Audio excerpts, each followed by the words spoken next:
Hi everyone. So in this lecture we are going to talk about the GIT system. GIT system में जौन सी भी drugs आती हैं वो हम डिस्कस करेंगे और इसमें जो आपका केडी पे चैप्टर है वो 47 है और लिपन कॉर्ड पे 31 है। अब इसमें इमेसिस क्या होता है? फर्स्ट ऑफ ऑल हम एंटी इमेटिक ड्रग्स को पढ़ेंगे कि इमेटिक और एंटी इमेटिक ड्रग्स कौन सी होती हैं। इमेसिस का मतलब होता है वॉमिटिंग, और वॉमिटिंग और इमेसिस जो होता है ना, ये अबनॉर्मल एम्पटिंग होती है स्टमक की। जो अपर पार्ट ऑफ इंटेस्टाइन है, मींस के जो आपका इसोफेगस है और माउथ है, उसके थ्रू जब आप वॉमिट करते हो तो एम्पटिंग ऑफ स्टमक होती है इसोफेगस और माउथ के थ्रू। अब ये होती है इमेसिस। लेकिन नोज़िया क्या होता है? नोज़िया ये होता है कि जब वॉमिटिंग आपको आती है उससे पहले की जो सिचुएशन होती है उसको हम नोज़िया बोलते हैं। मीन्स कि आपका जो दिल घबराना होता है ना, उसको हम कहते हैं नोज़िया। अनप्लेजेंट सेंसेशन होती है, जो डिज़ायर होती है फॉर वॉमिटिंग, कि आपको आपका दिल घबराता है और आपको ऐसे लगता है कि मुझे वॉमिटिंग आ रही है। वो जो सेंसेशन होती है उसको हम कहते हैं नोज़िया। और देन जब आप वॉमिटिंग करने लगते हो और उसकी जो ट्राई होती है उसको हम कहते हैं रैचिंग। रैचिंग के बाद फिर एक्चुअल वॉमिटिंग जो है वो आपकी स्टार्ट हो जाती है। मीन्स कि आपका जो कंटेंट है वो स्टमक से इसोफेगस और माउथ के थ्रू बाहर आ जाता है। तो जो रैचिंग है वो ट्राई टू वॉमिट होती है, और नोज़िया जो होता है वो दिल घबराने को कहते हैं। इसमें इनवॉलेंट्री मूवमेंट्स आपकी रैचिंग के अंदर क्या होता है, स्ट्रॉन्ग इनवॉलेंट्री मूवमेंट्स आती हैं जो बिफोर एक्चुअल वॉमिटिंग के स्टार्ट होती है। मीन्स का आप ट्राई टू वॉमिट, आप वॉमिट करने की ट्राई ले रहे होते हो उस टाइम पे, तो इनवॉलेंट्री जो मूवमेंट्स होती हैं उस टाइम की, वो हम रैचिंग कहते हैं उसे। उसके बाद आपकी जो एक्चुअल वॉमिटिंग है वो होती है। अब इसके कॉजेज़ क्या क्या हो सकते हैं इमेसिस के? कि कोई इरिटेटिंग कंटेंट्स थे जीआईटी ट्रैक्ट के अंदर, ठीक है। जीआईटी ट्रैक्ट में कुछ ऐसा कंटेंट था जो इरिटेट कर रहा था म्यूकोजा को। कुछ ड्रग्स होती हैं जिस तरह एंटीबायोटिक्स हैं, ओपियोइड्स हैं, साइटोटॉक्सिक ड्रग्स हैं जो एंटी कैंसर की होती हैं, उनकी वजह से भी जो वॉमिटिंग है वो इंड्यूस होती है। और अगर आप मैकेनिकल स्टिमुलेशन करें, अगर आप अपनी फिंगर को थ्रोट के अंदर लेकर जाएं, तो मैकेनिकल स्टिमुलेशन से भी इमेसिस होती है। प्रेगनेंसी में भी होती है emesis. Access intake of alcohol, अगर आपने बहुत ज़्यादा अल्कोहल पी लिया है तो उससे भी जो आपकी इमेसिस है वो इंड्यूस होती है। बाकी अगर आपने कुछ ऐसा देख लिया है या कुछ ऐसा स्मेल कर लिया है या कुछ आपने टेस्ट इस तरह का किया है कि जिससे आपका जो दिल घबराना स्टार्ट हो जाता है, उससे भी आगे फिर जो आपकी वॉमिटिंग है वो होती है। और जो मोटिलिटी है वो आपकी कम हो जाती है उस टाइम के ऊपर। जो जीआईटी की मोटिलिटी है, नीचे की तरफ जो कॉन्ट्रैक्शन रिलैक्सेशंस हैं वो आपकी कम हो जाती है, और आपका जो दिल है वो घबराना शुरू हो जाता है। मीन्स कि नोज़िया स्टार्ट हो जाता है। देन वो एंटी पेरिस्टालसिस, मीन्स कि आपका जो मोटिलिटी है या जो कॉन्ट्रैक्शन है वो एंटी मतलब ऑपोजिट डायरेक्शन के अंदर, जो कंटेंट ने जाना था स्टमक से इंटेस्टाइन के अंदर, स्मॉल और लार्ज के अंदर, वही वाला कंटेंट बैक आ जाता है इसोफेगस और माउथ के थ्रू बाहर आ जाता है। और कुछ इन्फेक्शंस होती हैं जिस तरह यूरिनरी ट्रैक्ट की है इन्फ्लुएंजा के अंदर, तो ये भी इसके कॉजेज़ हैं इमेसिस के। अब मैकेनिज़्म क्या होता है इमेसिस का? मैकेनिज़्म से पहले आप अगर ये डायग्राम देखें, ये आपका रीजन जो होता है इसको हम कहते हैं मेड्यूला ऑब्लंगेटा।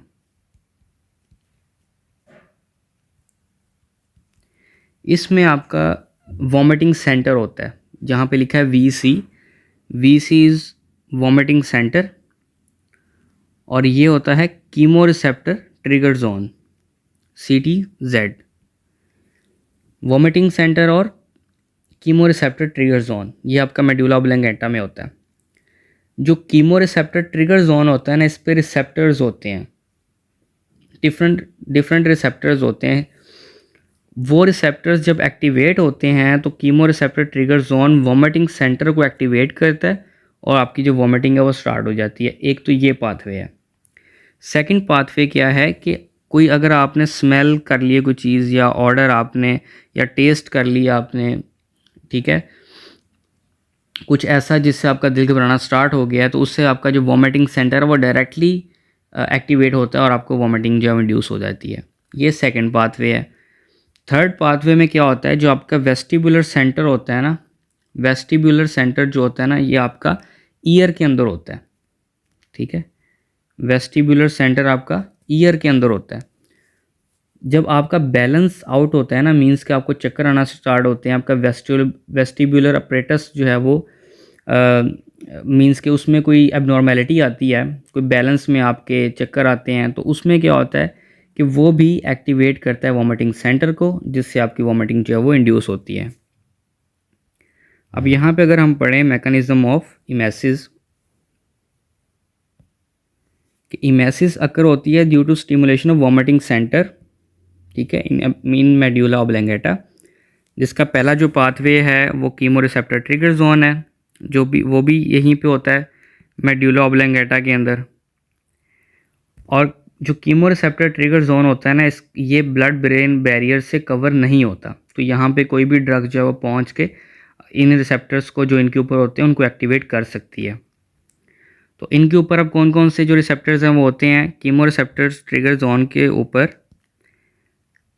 हिस्टामिनिक रिसेप्टर्स होते हैं, डोपामीन रिसेप्टर्स होते हैं, 5-HT3 का मतलब है सेरोटोनिन के रिसेप्टर्स होते हैं, एसिटाइलकोलिन के रिसेप्टर्स हैं, NK1 रिसेप्टर है जो सब्सटेंस पी के अगेंस्ट जो एक्टिवेट होता है, और ओपियोइड रिसेप्टर्स हैं। ओपियोइड रिसेप्टर की कौन सी टाइप है, म्यू रिसेप्टर्स, ठीक है, जो ओपियम या मॉर्फिन से एक्टिवेट होते हैं।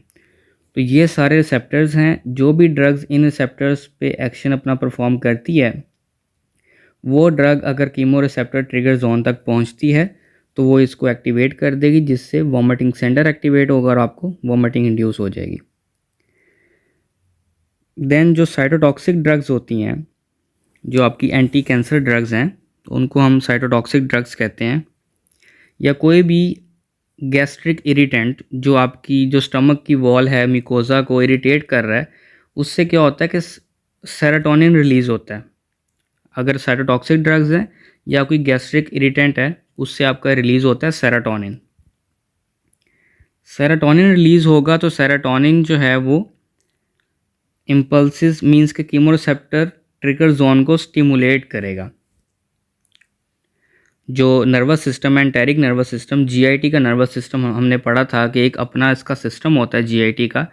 वहाँ से क्या होता है कि जब सेरोटोनिन रिलीज़ होता है तो सेरोटोनिन इम्पल्सिस जो जनरेट होती हैं वो जाके स्टिमुलेट करती हैं कीमोरिसेप्टर ट्रिगर जोन को, ठीक है। ये साइटोटॉक्सिक ड्रग्स और गैस्ट्रिक इरिटेंट का एक मैकेनिज़्म है कि रिलीज़ होती है सेरोटोनिन उस नर्वस सिस्टम से, और वो जो इम्पल्सिस हैं वो जाती हैं, स्टिमुलेट करती हैं कीमोरिसेप्टर ट्रिगर जोन को, जिससे फिर वो वॉमिटिंग सेंटर को स्टिमुलेट करता है और वॉमिटिंग इंड्यूस होती है। और सेकंड क्या हो सकता है कि या तो जो सेरोटोनिन है वो रिलीज़ हो जाए लार्ज क्वांटिटीज़ के अंदर जीआईटी के अंदर, और फिर वहाँ से इट कैन एंटर ब्लड में जाए और डायरेक्टली जाके कीमोरिसेप्टर ट्रिगर जोन पे जो रिसेप्टर है सेरोटोनिन का, वहाँ पे एक्शन अपना परफॉर्म कर ले, ठीक है। तो ये सेरोटोनिन का, साइटोटॉक्सिक ड्रग्स का, गैस्ट्रिक इरिटेंट का, और जो डिफरेंट ड्रग्स हैं अगर वो अपने रिसेप्टर्स पे जाके एक्शन परफॉर्म करती हैं कीमो रिसेप्टर ट्रिगर जोन के ऊपर, तो वो अल्टीमेटली वॉमिटिंग सेंटर को एक्टिवेट करेगा और उससे आपको वॉमिटिंग आ जाएगी। और देन सेकंड वाला तो आपको पता है कि जब आपका वेस्टिबुलर अपरेटस, जब आपकी बॉडी जो है वो बैलेंस नहीं है, इक्विलिब्रियम में नहीं है, बैलेंस नहीं है, बॉडी का बैलेंस आउट हो गया है, तो वेस्टिबुलर अपरेटस जो होता है ईयर का, वो भी स्टिमुलेट करता है कीमोरिसेप्टर ट्रिगर जोन को। किस तरह से, जो आपका मस्कारिनिक रिसेप्टर होता है और हिस्टामीन का जो रिसेप्टर होता है कीमोरिसेप्टर ट्रिगर जोन के ऊपर, उनको ये स्टिमुलेट करता है वेस्टिबुलर अपरेटस, जब आपका बॉडी का जो बैलेंस है वो ख़राब होता है, जिससे फिर आपको आगे जो है वो वॉमिटिंग इंड्यूस होती है। तो यहाँ पे वॉमिटिंग सेंटर और कीमोरिसेप्टर ट्रिगर जोन एक पाथवे ये है, सेकंड पाथवे वेस्टिबुलर अपरेटस का है, और थर्ड ये है कि अगर आप कीमोरिसेप्टर ट्रिगर जोन के अलावा डायरेक्टली भी वॉमिटिंग सेंटर आपका एक्टिवेट हो सकता है। वो किस चीज़ के अंदर, जब आप कुछ ऐसा स्मेल कर लें या टेस्ट कर लें, तब आपका वो वॉमिटिंग जो सेंटर है वो डायरेक्टली भी एक्टिवेट हो सकता है। तो ये मैकेनिज़्म है इमेसिस का। अब एंटीमेटिक जो ड्रग्स हैं उनकी हम क्लासिफिकेशन कर लेते हैं, इमेटिक ड्रग्स की और एंटीमेटिक ड्रग्स की। क्लासिफिकेशन जीआईटी सिस्टम की जितनी भी ड्रग्स हैं उन सब की इम्पॉर्टेंट है। तो इमेटिक जो इमेसिस को इंड्यूस करवाती हैं, वो ड्रग्स जो आपकी वॉमिटिंग को इंड्यूस करवाती हैं उनको कहते हैं इमेटिक्स। उसमें फ़र्स्ट ऑफ ऑल आती है एपोमॉर्फिन और एपिकैक्वाना। एपिकैक्वाना एक ऑर्गेनिक ड्रग है, मींस के जिस तरह कोगनोजी के अंदर आप पढ़ते हैं तो वहाँ पे एक प्लांट है, तो एपिकैक्वाना भी एक ऑर्गेनिक ड्रग है। इसके अंदर एक कॉन्स्टिट्यूएंट होता है इमेटीन, ये मेन कॉन्स्टिट्यूएंट है वॉमिटिंग का, जो वॉमिटिंग को इंड्यूस करवाता है, मेन जो कॉन्स्टिट्यूएंट है। अब जो इसके अलावा एंटीमेटिक्स ड्रग्स हैं उनमें आता है एंटीकोलिनर्जिक्स। अब जो जो रिसेप्टर आपने पढ़ा है कीमो रिसेप्टर ट्रिगर जोन के ऊपर जो अवेलेबल है रिसेप्टर, उन रिसेप्टर्स की कोई जो सी भी ड्रग्स हैं, ठीक है, वो वाली जो उनको इंड्यूस करवाती हैं, हमने उनके एंटागोनिस्ट देने हैं। सिंपल कि जो receptors chemo receptor trigger zone के ऊपर प्रेजेंट हैं, हमने उन रिसेप्टर्स को ब्लॉक करना है और हमें इमेसिस नहीं होगी, तो ये एक एंटीमेटिक ड्रग्स की क्लासिफिकेशन की बेस बनेगी। जिस तरह कोलिनर्जिक रिसेप्टर होता है तो हम एंटी कोलिनर्जिक्स देंगे जो उसको ब्लॉक कर देंगे। हायोसिन, डाइसाइक्लोमीन, ये दो ड्रग्स हैं जो एंटी कोलिनर्जिक्स जो यूज़ होती हैं वॉमिटिंग को रोकने के लिए। फिर हिस्टामिन रिसेप्टर होता है तो उसका हम एंटागोनिस्ट दे देंगे, H1 रिसेप्टर का एंटागोनिस्ट दे देंगे। उसमें ड्रग्स कौन कौन सी आती हैं? डाइफेनहाइड्रामीन, प्रोमेथाजीन, डायमनहाइड्रिनेट, मैक्लीजीन, स्नेरिजीन और डॉक्सिलामीन। तो ये ड्रग्स हैं जो आपकी H1 रिसेप्टर एंटागोनिस्ट हैं। फिर डोपामीन रिसेप्टर भी होता है तो डोपामीन रिसेप्टर का ब्लॉकर दे देंगे, जिसमें D2 रिसेप्टर ब्लॉकर्स, जिसमें क्लोरप्रोमाजीन है, ट्राइफ्लूप्रोमाजीन है, प्रोक्लोरपेराजीन और हेलोपेरिडोल, ये ड्रग्स हैं जो D2 रिसेप्टर ब्लॉकर्स हैं। अब प्रोकाइनेटिक ड्रग्स, जिस तरह मोटिलिटी जो है वो मैंने आपको बताया कि कम हो जाती है, तो प्रोकाइनेटिक ड्रग्स जो हैं वो मोटिलिटी को एनहांस करते हैं, जिससे जो आपके कंटेंट्स हैं गैस्ट्रिक कंटेंट्स वो नीचे की साइड इंटेस्टाइन के अंदर फ्लो कर जाते हैं स्टमक से। तो ये प्रोकाइनेटिक ड्रग्स होती हैं। इनका मैकेनिज़्म, इनकी डिटेल हम आगे पढ़ेंगे। इनमें कौन कौन सी ड्रग्स आती हैं? मेटोक्लोप्रामाइड, डोमपेरिडोन, मूसाप्राइड, इटोप्राइड और सीसाप्राइड, ये कुछ ड्रग्स हैं जो इनके अंदर आती हैं। इसके अलावा कौन सी ड्रग्स हैं? जिस तरह सेरोटोनिन का रिसेप्टर होता है, 5-HT3 एंटागोनिस्ट दे देंगे, ऑनडेंसेंट्रॉन, ग्रेनिसेट्रॉन, ठीक है। इसी तरह आपका NK1 रिसेप्टर एंटागोनिस्ट होता है, NK1 रिसेप्टर भी क्योंकि वहाँ पे प्रेजेंट है तो इसका भी एंटागोनिस्ट दे सकते हैं हम। और कुछ कम्बिनेशन में जो ड्रग्स दी जाती हैं उनको हम एडजुवेंट ड्रग्स कहते हैं, जिस तरह डेक्सामेथासोन, बेंजोडायज़ेपिन्स, ये जो यूज़ होती हैं वो कम्बिनेशन के अंदर यूज़ होती हैं। NK1 रिसेप्टर एंटागोनिस्ट में जिस तरह फोसाप्रेपिटेंट आ जाती है और एप्रीपिटेंट आ जाती है, तो ये ड्रग्स हैं जो हम यूज़ करते हैं इमेटिक और एंटी इमेटिक अब एक्शन के लिए। अब 1 बाय 1 हम इनकी डिटेल जो है वो देख लेते हैं। तो सबसे पहले D2 रिसेप्टर ब्लॉकर्स हैं जो डोपामीन रिसेप्टर को ब्लॉक करते हैं। मैकेनिज़्म क्या होगा कि ब्लॉक करते हैं D2 रिसेप्टर्स को कीमो रिसेप्टर ट्रिगर जोन के ऊपर, और इनका एक एडिशनल एक्शन भी है एंटी मस्कारेनिक, मीन्स के जो मस्कारेनिक रिसेप्टर है, एसिटाइलकोलिन का जो रिसेप्टर है उसको भी ब्लॉक करते हैं और हिस्टामिनिक रिसेप्टर को भी ब्लॉक करते हैं। और जो ब्लॉकिंग है इसकी D2 रिसेप्टर्स GIT के अंदर भी ब्लॉक करते हैं, क्योंकि ये D2 रिसेप्टर्स को ब्लॉक करते हैं तो जो GIT के अंदर D2 रिसेप्टर है वो भी ब्लॉक हो जाएगा, जिसकी वजह से GIT मोटिलिटी जो है वो आपकी इंक्रीज़ होगी और एम्पटिंग जो है वो फास्ट हो जाएगी।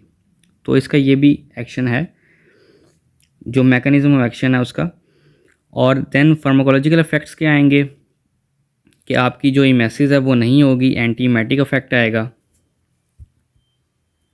GIT में क्योंकि इसने D2 के रिसेप्टर को एक्टिवेट किया है, ब्लॉक किया है, सॉरी, GIT में क्योंकि इसने D2 रिसेप्टर को ब्लॉक किया है तो वहाँ पे भी मोटिलिटी जो है वो इंक्रीज़ हो जाएगी, गैस्ट्रिक एम्पटिंग आपकी फ़ास्ट हो जाएगी, सिडेशन होगी। सिडेशन जो है वो एंटीमेटिक ड्रग्स का एक मेजर साइड इफ़ेक्ट है सेडेशन और डिजीनेस, ठीक है। एंटी कोलिनर्जिक इफ़ेक्ट्स आएंगे क्योंकि ये एंटी मस्कारिनिक भी है, एंटी कोलिनर्जिक भी है, तो वो वाले इफ़ेक्ट्स भी इसके आएंगे, जिस तरह dry mouth, dry skin, blurred vision, ये सारे आपने एंटी कोलिनर्जिक ड्रग्स के अंदर जो चैप्टर था हमने उसमें डिस्कस किए हैं। तो वो वाले इफ़ेक्ट्स इसके यहाँ पे भी आएंगे क्योंकि इसका भी एक्शन है एंटी कोलिनर्जिक वाला। यूज़ हम किस किस केस में कर सकते हैं? नोज़िया वॉमिटिंग के अंदर ऑफ कोर्स यूज़ कर सकते हैं हम। किसी डिज़ीज़ की वजह से वॉमिटिंग होती है तो उसमें भी हम इसको यूज़ कर सकते हैं वॉमिटिंग को रोकने के लिए। मॉर्निंग सिकनेस है और मोशन सिकनेस में ये लेस इफ़ेक्टिव है क्योंकि मोशन सिकनेस जो होता है ना, वो वेस्टिबुलर अपरेटस की वजह से हो रहा होता है। जब आप चक्कर लगाते हैं या पहाड़ों में जाते हैं तो वहाँ पे क्या है कि एक राउंड अबाउट्स आ रहे होते हैं, तो जिसकी वजह से आपका जो बॉडी का बैलेंस है वो ख़राब हो रहा होता है, तो वेस्टिबुलर अपरेटस एक्टिवेट होता है और उससे फिर आगे वॉमिटिंग इंड्यूस होती है। लेकिन वेस्टिबुलर अपरेटस D2 रिसेप्टर्स के ज़रिए से एक्शन अपना परफॉर्म नहीं करता, इसलिए ये जो D2 रिसेप्टर को ब्लॉक करने वाली ड्रग है, ये वेस्टिबुलर अपरेटस वाला जो मोशन सिकनेस है उसमें इतना इफेक्टिव नहीं है।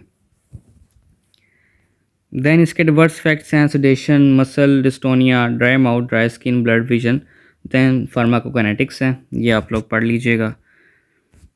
नेक्स्ट हमारे पास प्रोकाइनेटिक ड्रग्स हैं, मेटोक्लोप्रामाइड, डोमपेरिडोन, ठीक है। ये ड्रग्स क्या करती हैं, इनका मैकेनिज्म ऑफ एक्शन क्या है? प्रोकाइनेटिक ड्रग्स जो होती हैं, एज आई सेड के जीआईटी ट्रैक्ट के अंदर जो एम्पटिंग है जीआईटी ट्रैक्ट की, उसको एनहांस करती हैं, ठीक है। जो आपकी मोटिलिटी है उसको बढ़ाकर गैस्ट्रिक एम्पटिंग को फास्ट करती हैं। और ये डोपामिनर्जिक और जो सेरोटोनिन रिसेप्टर्स होते हैं उनको भी ब्लॉक करती है कीमो रिसेप्टर ट्रिगर जोन के ऊपर। जो D2 रिसेप्टर है उसको भी ब्लॉक करती है ये ड्रग्स, प्रोकाइनेटिक ड्रग्स। और थर्ड पे सेरोटोनिन रिसेप्टर्स जो होते हैं जीआईटी के अंदर, उन पे भी एक्शन पर परफॉर्म करती है, जिसकी वजह से क्या होता है, मोटिलिटी आपकी इंक्रीज़ हो जाती है। मैकेनिज्म ऑफ एक्शन यही इसका रहेगा कि डोपामिनर्जिक और सेरोटोनिक रिसेप्टर है उस पर एक्शन अपना परफॉर्म करती है, D2 को ब्लॉक करती है CTZ पे, और जिसकी वजह से क्या होता है कि आपकी जो वॉमिटिंग है वो नहीं होती। और 5-HT3 पे भी एक्शन अपना परफॉर्म करती है, जिसकी वजह से जीआईटी की मोटिलिटी इंक्रीज़ होती है और रैपिड एम्पटिंग होती है। तो जो हमने ऊपर ये 3 पॉइंट्स पढ़े हैं, यही इसका मैकेनिज्म ऑफ एक्शन है। फार्माकोलॉजिकल एक्शंस क्या होंगे?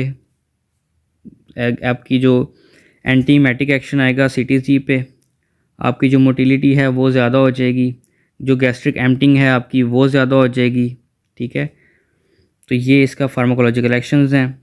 Uses same to same antiemetic use होगा इसका, मोशन सिकनेस में ये भी लेस इफ़ेक्टिव है। और ये जर्ड के अंदर भी यूज़ होती है, गैस्ट्रोइसोफेजल रिफ्लक्स डिजीज़ जिसको हम जर्ड भी कहते हैं, तो ये उसके अंदर भी यूज़ होती है। उसमें क्या होता है कि एसिड आपका जो है वो आ रहा होता है इसोफेगस के अंदर, जिससे आपको जलन भी होती है यहाँ पे चेस्ट के अंदर, तो वो वहाँ पे भी इसको यूज़ किया जा सकता है। एडवर्स इफेक्ट्स क्या हैं? सेडेशन है, डिजीनेस है जो कि लाजमी है, फिर लूज स्टूल्स हैं, और डिफरेंट जो इसके आगे हैं कि पार्किंसनिज़म की तरफ भी अगर इसको लॉन्ग टर्म यूज़ करें तो ये पार्किंसनिज़म को भी कॉज करती है। देन इसकी फार्माकोकाइनेटिक्स आ जाती हैं, ऑरली दिया जाता है, ब्लड ब्रेन बैरियर को क्रॉस करता है, प्लेसेंटा को भी क्रॉस करता है, और मिल्क में भी एक्सक्रीट आउट होता है। तो ज़रा इसको जो है वो या प्रेग्नेंट फीमेल के अंदर, या जब जिसका जो फीटस है डेवलप हुआ है उसके अंदर जो है वो हम इन्हें एहतियात से यूज़ किया जाता है, क्योंकि ये बच्चे को नुकसान वगैरह पहुंचा सकते हैं। और ये क्रॉस क्यों करती हैं ब्लड ब्रेन बैरियर को? बिकॉज ये लिपोफिलिक ड्रग है। देन नेक्स्ट पे है 5-HT3 एंटागोनिस्ट, मींस के जो सेरोटोनिन रिसेप्टर के एंटागोनिस्ट होते हैं, ये ब्लॉक करते हैं डीपोलराइजिंग एक्शन ऑफ 5-HT यानी कि serotonin exerted through 5-HT3 receptors on vagal afferent neurons. क्योंकि जीआईटी के अंदर भी 5-HT जो सेरोटोनिन है वो रिलीज़ करने वाले न्यूरॉन्स होते हैं, तो ये उनका जो एक्शन है उसको ब्लॉक करती है 5-HT के एक्शन GIT के अंदर और कीमोरिसेप्टर ट्रिगर जोन के अंदर।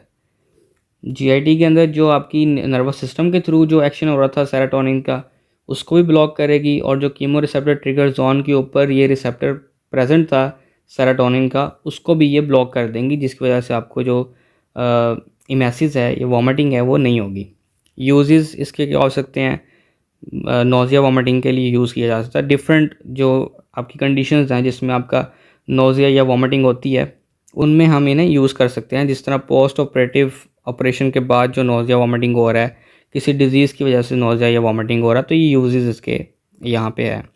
एडवर्स इफेक्ट देन आ जाते हैं हेडेक, डिजीनेस और डिफरेंट जो भी हैं इसके, hypotension, bradycardia, chest pain, different इसके एडवर्स इफेक्ट्स हैं जो आप याद कर सकते हैं। देन फार्माकोकाइनेटिक्स हैं। एडवर्स इफेक्ट्स और काइनेटिक्स जो है वो एज इट इज़ याद करनी होती हैं, इसलिए इनको मैं ज़्यादा एक्सप्लेन नहीं करता। नेक्स्ट पे NK1 रिसेप्टर।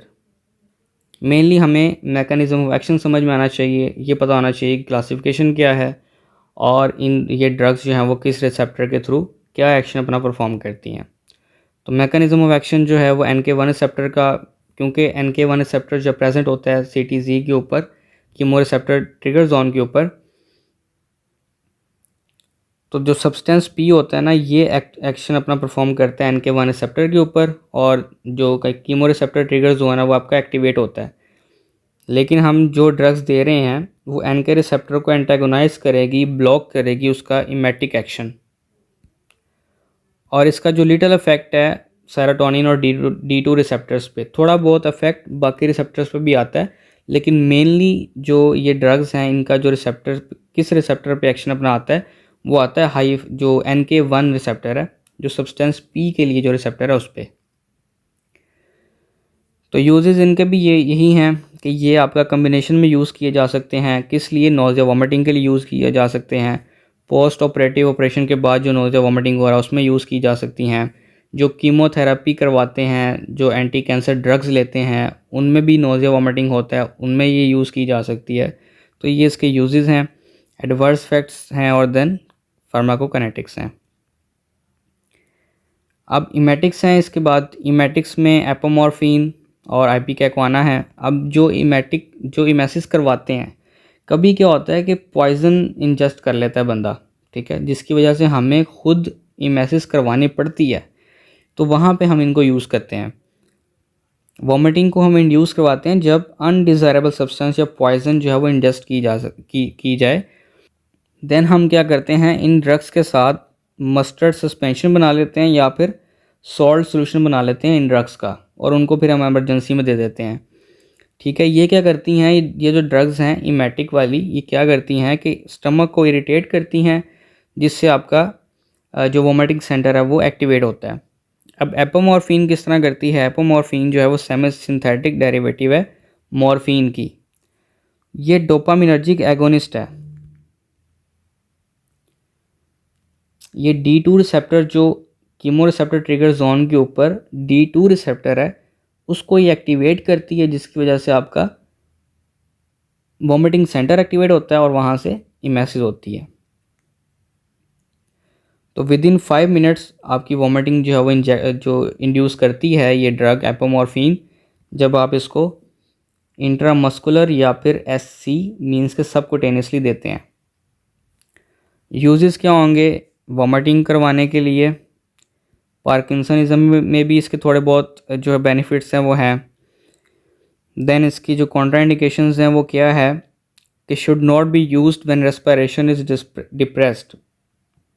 ठीक है, जब आपकी जो रेस्पिरेशन है वो डिप्रेस्ड है, मीन्स कि आपका सांस सही से काम नहीं कर रहा, तो तब आप ये ड्रग नहीं दे सकते। उसकी क्या वजह है कि ये ड्रग भी रेस्पिरेटरी और CNS को डिप्रेस करती है, क्योंकि ये मॉर्फिन की सेमी सिंथेटिक डेरिवेटिव है।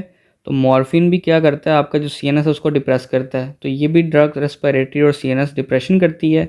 तो अगर आप ये पहले से ही आपकी रेस्पिरेशन डिप्रेस्ड है, तो देन आप अगर ये ड्रग देते हैं तो उससे जो कंडीशन है वो आपकी और ख़राब होगी। देन इसके एडवर्स इफेक्ट्स हैं और फार्माकोकाइनेटिक्स हैं। मैकेनिज़्म क्या है, जो इरिटेट करना, स्टमक को इरिटेट करती हैं।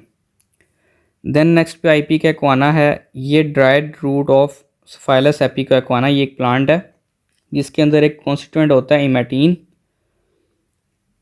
इस इमेटीन का हम जो है वो सिरप बना लेते हैं, सिरप आईपीकैक भी कहते हैं उसे। तो ये भी क्या करता है, मैकेनिज़्म क्या है कि इरिटेट करता है गैस्ट्रिक म्यूकोजा को और कीमोरिसेप्टर ट्रिगर जोन को डायरेक्टली भी एक्टिवेट करता है। यूजेस क्या हैं, वॉमिटिंग करवाना, ठीक है, पॉइजन अगर इंजेस्ट हो गई है तो वॉमिटिंग वगैरह करवाना, तो वो इसके यूजेस हैं। देन इसके एडवर्स इफेक्ट्स हैं, गैस्ट्रिक इरिटेशन, क्योंकि ये इरिटेट करती है म्यूकोजा को, तो गैस्ट्रिक इरिटेशन है। मिस यूज़ लोग करते हैं इसका कि आपको जब कुछ खाया पिया आपने, साथ ही आपने सिरप लेके तो वॉमिटिंग कर दी ताकि आपका जो वेट है वो गेन ना हो, तो वेट ज़रा कम ही रहे आपका, तो उसकी वजह से इसको मिस यूज़ भी किया जाता है। बाकी एस्पायरेशन निमोनिया के अंदर ये भी इसका रिस्क होता है।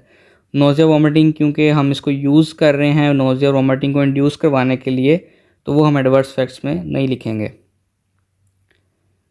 देन कॉन्ट्राइंडिकेशंस हैं कि किन कंडीशंस में आपने आईपीकैक का सिरप नहीं देना। तो अगर तो आपने, आपकी जो ड्रग है जो जिससे आपको पॉइजनिंग हुई है वो सीएनएस स्टिमुलेंट थी, तो आप अगर आईपीकैक का सिरप देंगे तो जो आपके कन्वर्जन्स हैं, मींस के जो दौरे हैं, वो आपके एनहांस हो जाएंगे। और अगर आपकी कैरोसिन या पेट्रोलियम के रिलेटेड कोई आपने पॉइजनिंग आपको हुई थी, तो जब आप वॉमिटिंग करवाएंगे तो जो एस्पायरेशन, मींस के जो आपका जो ऑयल है ना, जो कैरोसिन या पेट्रोलियम है, वो आपके लंग्स में जाने का ख़तरा होगा। और दूसरा ये है कि जो अनकॉन्शियस पेशेंट है उसमें भी आप नहीं देते ये आईपीकैक, क्योंकि वो भी जो भी कंटेंट्स जो हैं वो बाहर आएंगे वॉमिटिंग के थ्रू, वो उसके लंग्स में जा सकते हैं, सांस वाली जो विंड पाइप है वहाँ पे जा सकते हैं। और जो मॉर्फिन के केस के अंदर उसकी अगर पॉइजनिंग होती है फेनोथायाजीन या मॉर्फिन के केस के अंदर, तो वहाँ पे इमेटिक हो सकती है कि अब उसका जो एक्शन है इमेसिस का वो आए ही ना। देन फार्माकोकाइनेटिक्स हैं कि ऑरली दी जाती है in the form of syrup. तो ये ड्रग्स थी हमारी इमेटिक्स और एंटी इमेटिक्स। नेक्स्ट जो जीआईटी की ड्रग्स हैं वो इंशाल्लाह हम नेक्स्ट लेक्चर में डिस्कस करेंगे।